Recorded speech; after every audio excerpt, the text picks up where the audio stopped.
ஒரு வறண்ட காட்டுப் பகுதி. மழை வராததால் மரங்களும் காய்ந்திருந்தது. ஒரு நாள் ஒரு யானை பசியால் சோர்ந்து ஒரு கிராமம் பக்கம் வந்தது.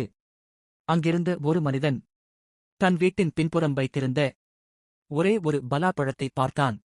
அது அவன் அடுத்த நாள் விற்க நினைத்த ஒரே வருமானம். யானை பலாப்பழத்தை பார்த்து அசையாமல் நின்றது. கண்களில் பசி. மனிதன் ஒரு நிமிடம் யோசித்தான். பிறகு மெதுவாக பலாப்பழத்தை யானையின் முன் வைத்தான். யானை சாப்பிட்டது. ஆனா உடனே போகவில்லை. அடுத்த நாள் காலை அந்த மனிதன் வீட்டின் முன் யாரோ வைத்தது போல ஒரு பெரிய குவியல் மரக்கட்டைகள். அந்த கிராமத்தில் அந்த மரக்கட்டைகள் தங்கத்துக்கு சமம்.